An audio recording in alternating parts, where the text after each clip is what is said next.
السلام علیکم ورحمۃ اللہ وبرکاتہ۔ عزیزوں، جیسا کہ ہمارا یہ قاعدہ چل رہا ہے، اس کا پہلا سبق ہمارا شروع ہے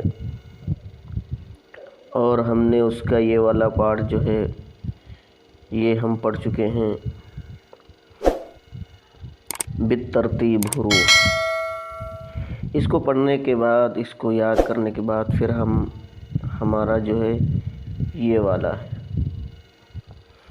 یہ اس کی مشق ہے اس میں یہاں لکھا ہے ہدایت بے ترتیب حروف الٹ سلٹ کر مشق کرائیں۔ یعنی جو ہم نے پڑھ لیا ہے وہاں پہ جو ترتیب سے لکھے ہوئے ہیں الف سے یا تک، پہلے الف ہے، پھر با ہے، پھر تا ہے، لیکن یہاں پر جو اس کی مشق ہے، جب ہم کو اچھے طریقے سے یاد ہو گیا، پھر یہاں مشق ہے، ایکسرسائز، یہاں ہمارا امتحان ہے۔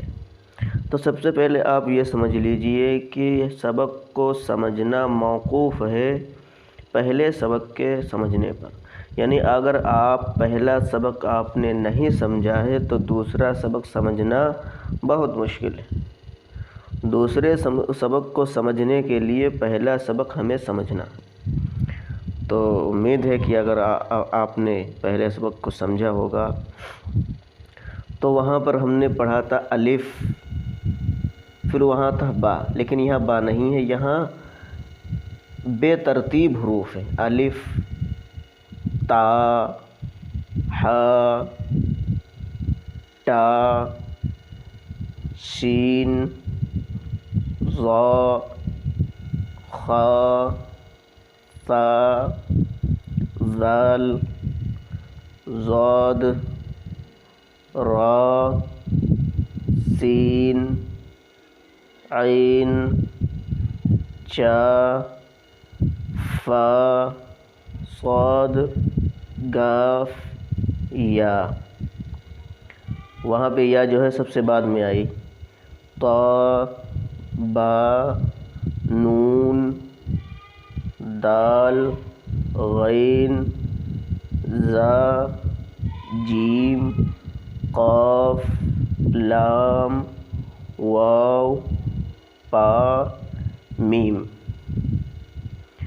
ہا، ڑا، حمزہ، زا،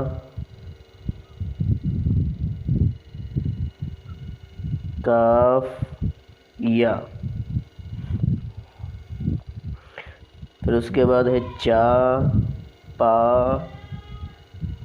ڈال، ٹا، ڑا، سین، ہا۔ ہا یعنی 3 طریقوں سے ہا لکھا ہے، جیسے پہلے آیا تھا قاف، غین، سا، ظا، خا۔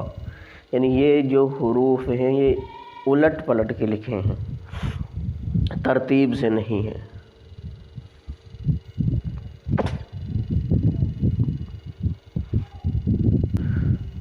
تو یہ حروف بے ترتیب آئے ہیں، کبھی تا ہے، پھر خا ہے، ٹا ہے، لیکن وہاں پہ حروف جو پہلے سبق میں ہیں وہ ایک ترتیب سے ہیں۔